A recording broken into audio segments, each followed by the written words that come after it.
Eu nasci a 2 km, nasci em Escapéns, portanto, freguesia de concelho vizinho, Santa Maria da Feira.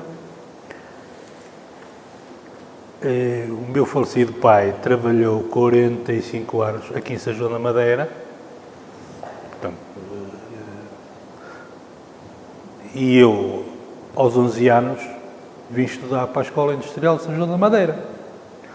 Portanto, a partir daí, manteve uma relação muito forte, forte mesmo, até 2005, à altura. Portanto, eu vim em 1961 para a Escola Industrial. 5 anos. 5 anos, curso de serralheiro, e entrei na Oliva como estagiário. Possivelmente poderia ter ido mais longe. Hoje podia ser o senhor engenheiro, portanto reformado, se calhar, mas o meu falecido pai adoeceu e eu teve que me sujeitar, o mais velho de 6 irmãos, sujeitei-me a vir trabalhar. Portanto, levei a peito aquilo que costumo fazer, é para ser, e avancei.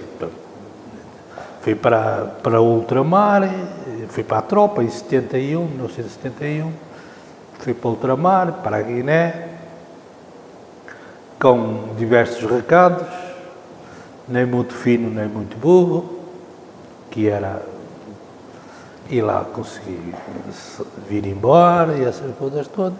Continuei na Oliva depois de vir. Fiz o meu percurso a subir, porque a subir, eu estava, portanto, na altura, quando fui para a tropa, já estava no grau 7, que era serralheiro, portanto, era torneiro mecânico. Depois de regressar, não havia já lugar disponível, portanto, estava ocupado, e eu manteve-me aqui no estagnado. Entretanto, arranjei um lugar, ou arranjaram-me um lugar para o laboratório. Mas só que uma condição, eu de 7 tinha que passar para o 8, tinha que descer. Aceitei, só que, passado alguns meses, já estava no grau 6. Pronto.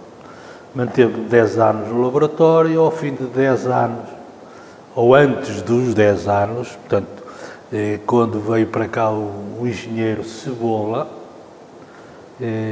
implantou um curso de encarregados com 250 inscritos para conseguir 15. E eu fui um dos 15. Portanto, 15 passou a 60, 60 passou a 30, de 30 passou a 15. E manteve-me, ainda esteve possivelmente 3 anos à espera de, portanto, entretanto surgiu a oportunidade de eu ir para a fundição como encarregado. E então, a 2 de maio de 2005, entrei como encarregado na fundição, na fusão. A partir daí, mas, portanto, São João da Madeira, pois não quer dizer que acabei por outras, se calhar os concelhos vizinhos também têm as suas coisas possivelmente melhores que São João da Madeira, porque nós chegámos a São João da Madeira, o que é que vimos? Prédios, rotundas. Hã? Claro que outros concelhos com outras coisas, dá outro talvez ambiente, outro modo de vida. Na Oliva, vim estagiar a 1 de setembro de 66, portanto fiz o estágio em janeiro de 67, já me disseram que eu era admitido, só que o estágio era de setembro a abril, portanto só em abril, portanto há ali um recibo até que diz essa coisa, em abril, 16 de abril ou qualquer coisa assim, é que entrei nos quadros da Oliva. Até aí tinha as regalias normais, portanto, as especiais normais, havia muitas regalias que depois foram... Regalias eram essas. Então os estudantes podiam estudar à noite de graça, ainda tinham tempo. Pronto, eu fui convidado para ir tirar o curso da aptidão ao Instituto, mas eu fiquei tão baralhado e disse, não quero estudar mais. Na altura chatearam-me mesmo, porque abriu uma secção na Escola Industrial de acesso ao Instituto. Passado já pouco tempo, um ano ou 2 anos, eu acabei por não desisti do estudo. Pronto, não avancei com o estudo. Já tinha este trabalho, futebol e atletismo. Pronto, apartei. E depois a partir também começou outra coisita, um namorozito e tal. E eu pratiquei desporto na Oliva e joguei futebol na Sanjonense. Portanto, juvenis, principiantes, juvenis e júniores.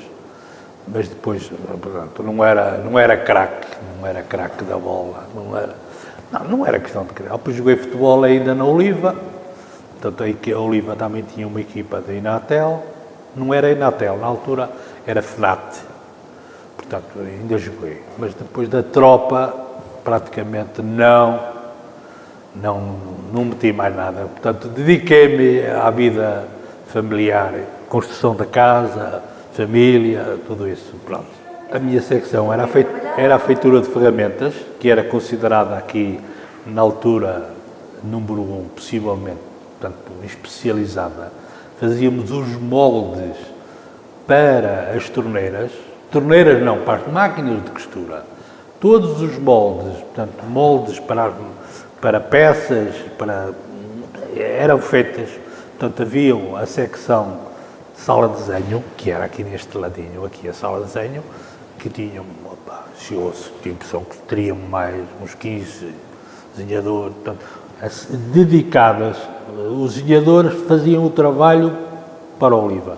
Portanto, e a gente depois chegava à secção, o plano de trabalho trazia um desenho, com códigos,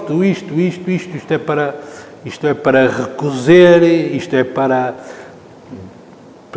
como é que se chama, pronto, os diversos códigos que a gente tinha à lista, se tinha que saber. Portanto, eu na altura comecei como serralheiro de bancada, não gostava muito.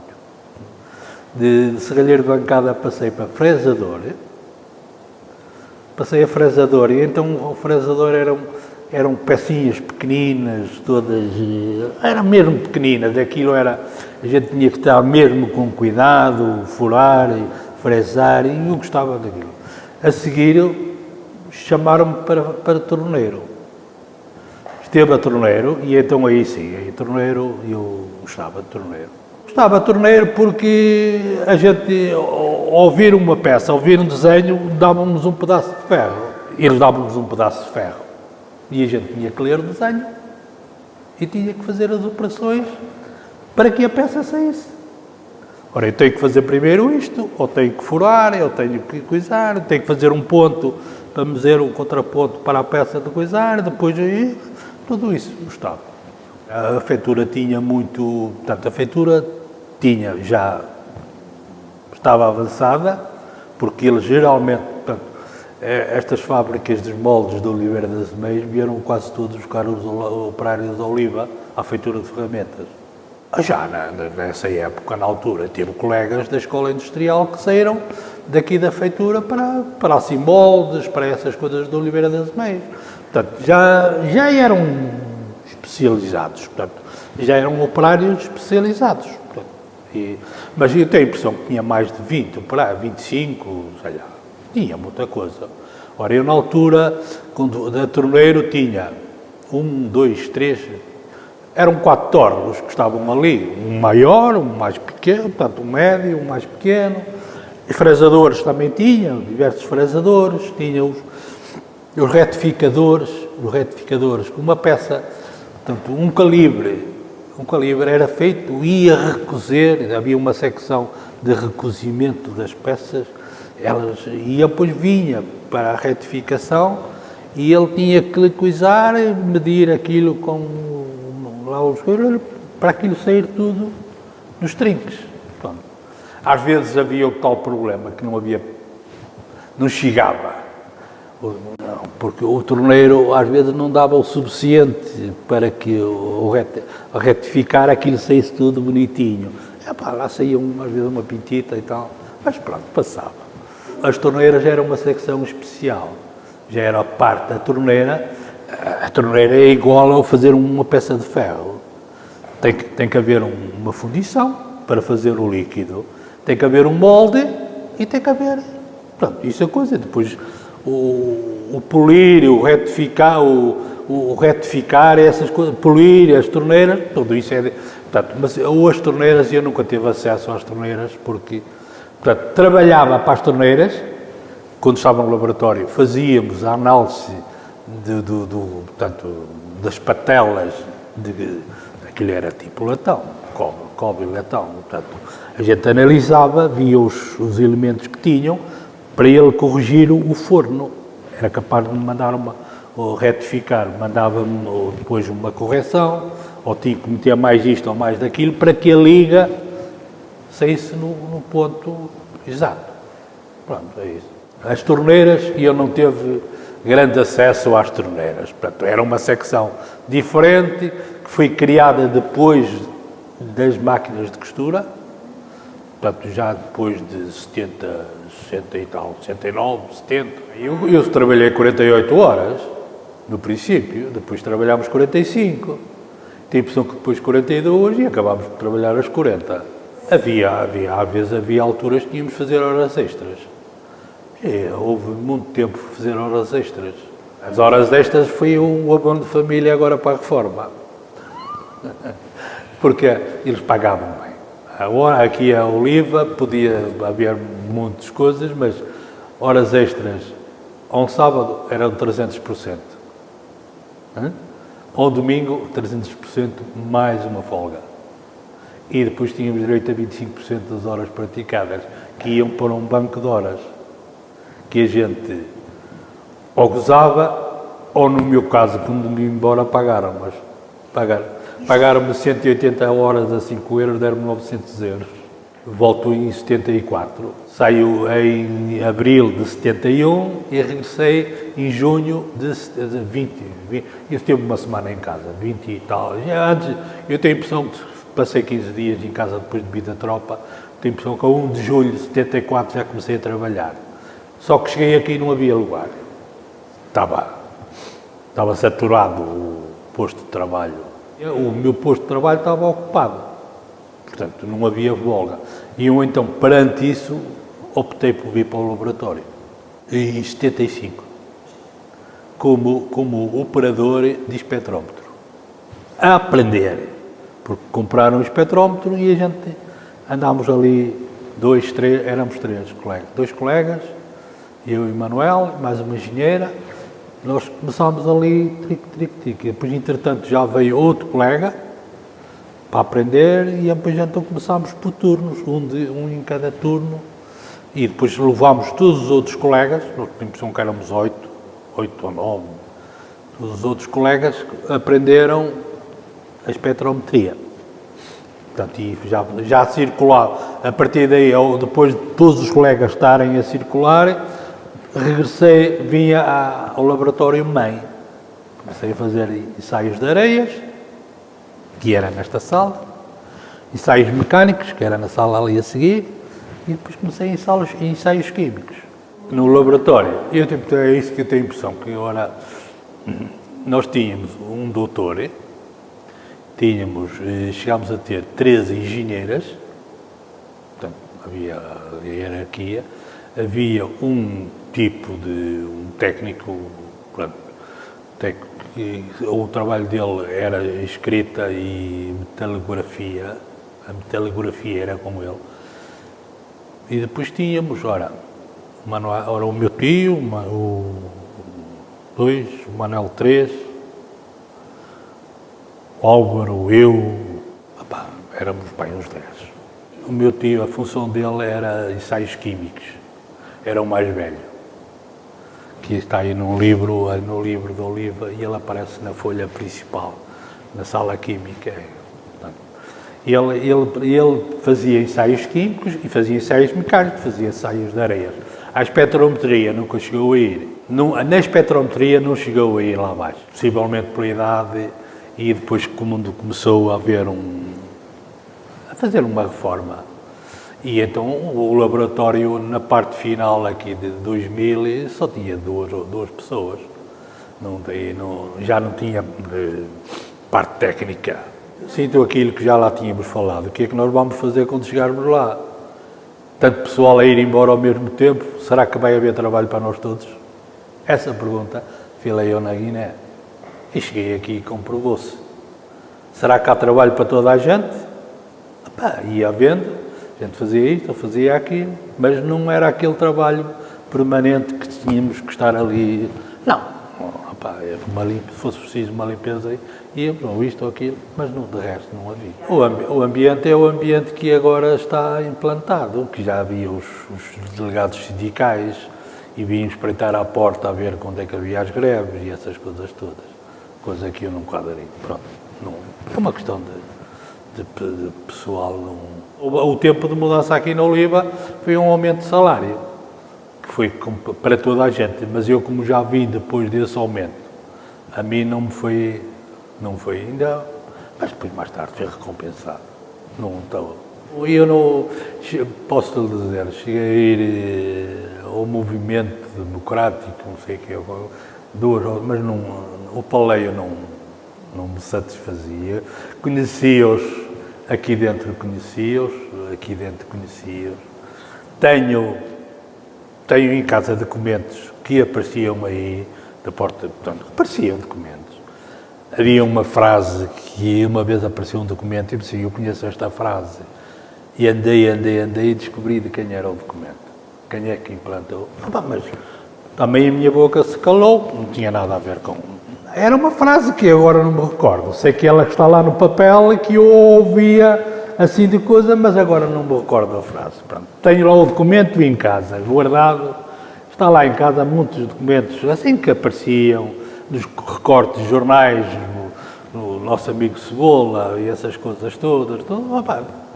Mas não preocupava-me com o meu trabalho. A minha família já estava a crescer e eu estava a construir a minha casa, tudo isso não me coisava. E eu também tive a minha parte política também. Começou em 1985. E durou até 1997. Que eu abandonei a política, que não tinha vida, não tinha lata. Pronto, o termo é lata, não quis continuar. A política na freguesia, política mesmo política. Portanto, eu fui secretário da Junta de Freguesia 9 anos. Portanto, eu fui substituir um colega que faleceu, o secretário, e eu fiz a minha parte. Ainda está documentada essa parte, mas tudo bem. O laboratório durou de janeiro de 75 até final de abril de 1985. 10 anos. Para a fundição, para encarregado da fundição. Eu já tinha o curso de encarregado, mas para entrar lá ainda teve que ir fazer um teste técnico à Deloitte, ao Porto, porque eu não era o escolhido, eu era não era afiliado, pronto. A minha função, fusão, começou na fusão, aprender a fusão.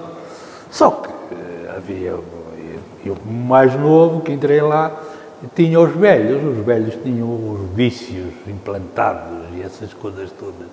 E então a minha função foi começar a alterar alguns vícios. E então custou um bocado, mas depois foi. Era encarregado, mas só que havia vícios implantados. E nós, à altura, tínhamos 32 na fusão, porque trabalhávamos a 4 turnos. 3 turnos a trabalhar e 1 de folga. Tínhamos 4 turnos de 4 pessoas, só eram 16. Depois mais o pessoal normal. Eu tinha a impressão que éramos 32 na altura. havia um quadro, porque depois tínhamos o pessoal que estava, o pessoal de turnos, um chefe de equipa, um ajudante, um pesador, e, portanto, o chefe de equipa, ajudante e mais um forneiro, portanto, tínhamos a fundição normal e a fundição maleável. A diferença é que o ferro normal tem um valor de carbono e silício mais altos que o maleável. O maleável é mesmo mais maleável, é mais mole, portanto não tinha tanta resistência. Portanto, o maleável aplicava-se muito em acessórios acessórios para a água, os T's, as curvas, portanto essas coisas. Era mais esse tipo de peças. O ferro normal já era banheiras, peças de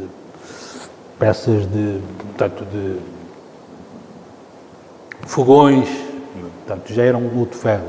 E depois ainda tínhamos um outro ferro, que era o ferro nodular, que era tinha a impressão que, copiado, ou meio copiado, portanto o engenheiro, o doutor que estava no laboratório implantou esse tipo de ferro, que se aplicava em caixas de velocidades, caixas de velocidade para automóveis, discos de travão, dos carros, tudo. Havia um certo tipo de peças que eram feitas, peças para a John Deere, muito peças em nodular, os veios de manobrar lá coisas dos tratores, muita peça nodular, mas pronto, nodular era um tipo de ferro, e tínhamos um outro tipo de ferro especial, que nós chamávamos especial, que era feito para as carcaças dos motores. Foi muito ferro desse para a Alemanha, muita coisa, John Deere, esses Volvos, havia muita, eu agora não preciso, pronto, mas sei que a John Deere fizemos muito, os tratores John Deere, fizemos muita coisa para eles. E estes agora da Iberdola, para as eólicas, nós fazíamos umas peças em cima, lá para cima, aquilo era porque estava para lá ferro, que era uma coisa louca, para a gente quando tinha uma avaria, coisa, toca de meter essas peças, aquilo que gastava logo tudo. Ora, havia muito funcionário, então começava areias, macharia, fusão, rebarbação, banheiras, portanto, havia sempre pessoal, portanto, uma equipa de moldação. Chegaram a ter 12 pessoas, 12 mais 12 são 24, mais uma de maleável, outros 20, mais 12, 36. Tinha muito pessoal. Já digo isso num turno, porque geralmente trabalhava-se por turnos. De onde vinham as areias? Vinha da Aguieira. Aqui, a areia da Aguieira era para a mamicharia.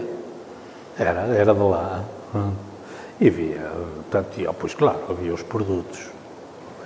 Tinha areia, fazia tanto areia, e depois aproveitávamos a areia velha. Portanto, havia uma parte, ao fazer uma composição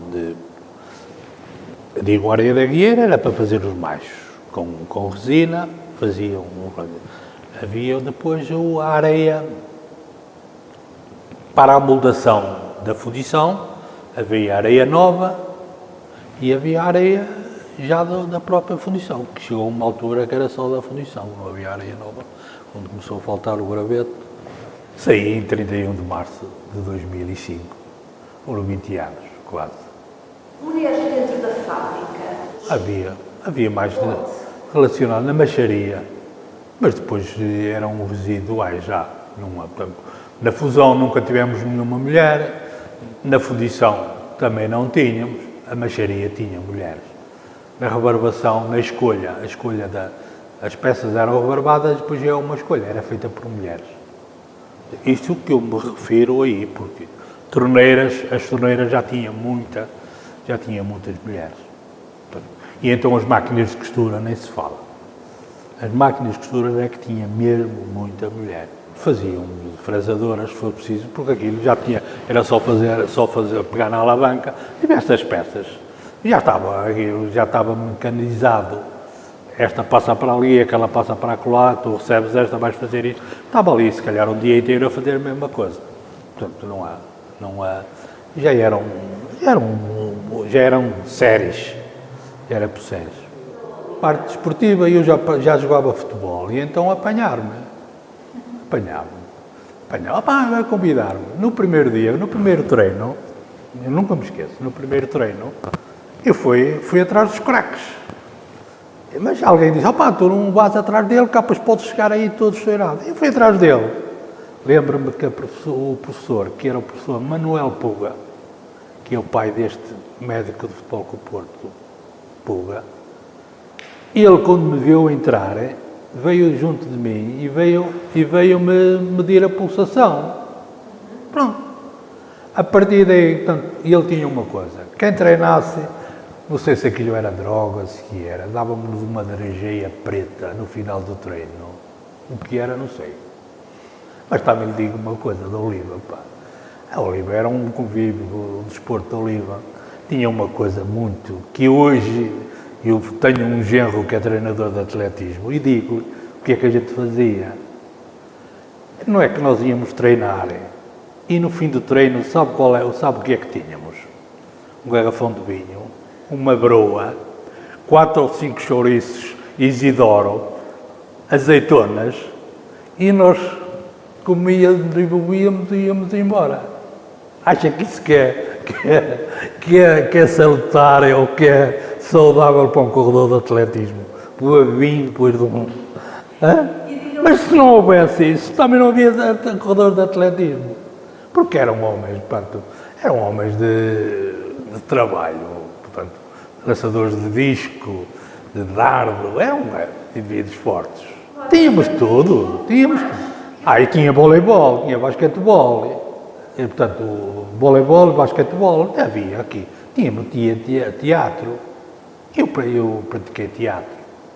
Também fui ator de teatro, antes de ir para a tropa, que depois da tropa não houve mais nada. Nessa altura era um bom portanto, a Oliva teve o maior número de pessoas, possivelmente em 1973, quando andarei com a avioneta a pôr os papéis, e depois tinha a impressão que foi eu que tinha o maior número de pessoas, porque depois aquilo começou, eu também lhe digo, nós, na fusão, eu quando comecei, tinha 32 e acabámos com 16, fazíamos o dobro. Fazíamos o dobro. Porquê? Porque houve investimento, compraram fornos novos, compraram fornos de 7 toneladas, que a gente podia esgotá-los, e ao fim de 4 horas tínhamos outra vez outras 7 toneladas. Eram fornos de indução.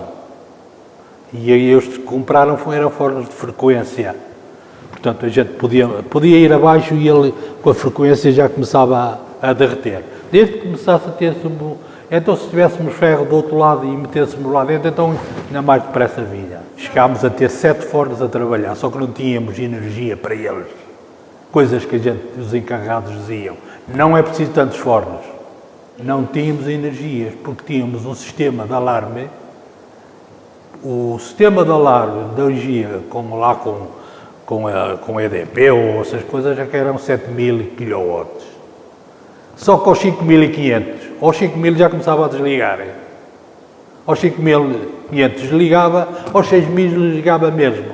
Parava e eles não podiam, então, não é, olha, agora parou, o ferro arrefeceu e eu preciso mais 10 minutos, por cada grau precisava de 1 minuto. E eu preciso mais 20 minutos para dar 20 graus de temperatura ao ferro.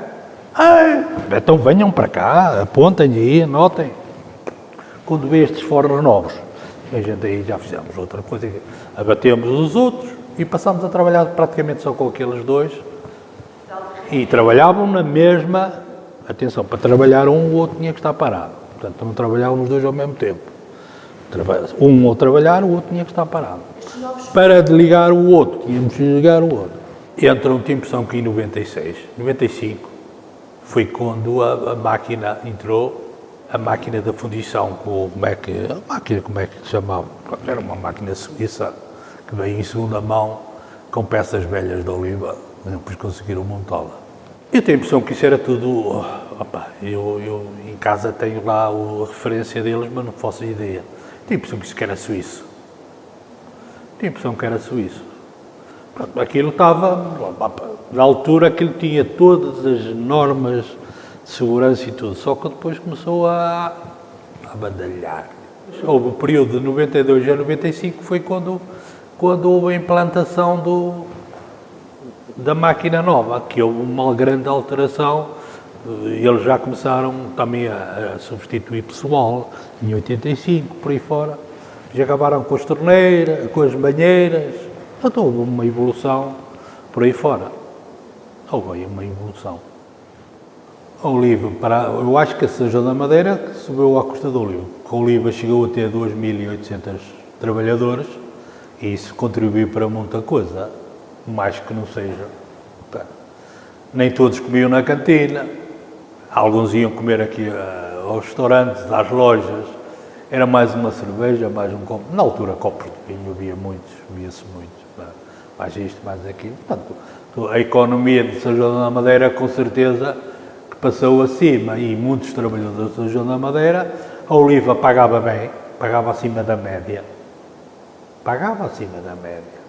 Eu acho que sim, sempre naquela parte que andou aí na moda de cima, quando a coisa começou a andar para baixo, começou a vir, porque eu, sinceramente, eu esteve desde 91 até ir embora, portanto, 13 anos que não teve aumento.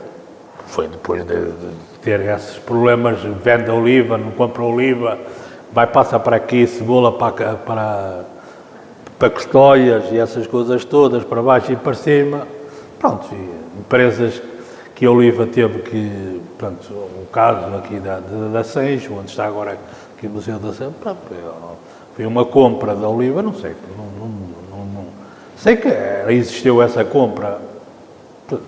Alguns operários ou chefes chegaram a vir para a Seixo, portanto, para tentar dar, não sei, pronto, são coisas que não...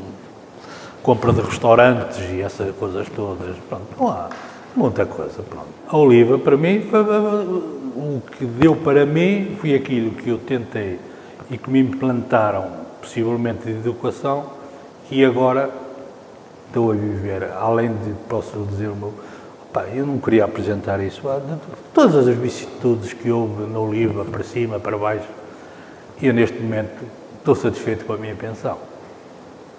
Eu vivo bem, tenho que viver para mim e para a minha mulher, porque a da minha mulher é muito fraquinha, muito baixinha. Hein? Portanto, a minha eu estou satisfeito com ela. Também disse, me implantei nessa altura, vamos aproveitar tudo, e alguns dos meus operários estão satisfeitos com isso. A política que aproveitámos tudo o que aparecia, tudo que não deitávamos fora, horas extras principalmente.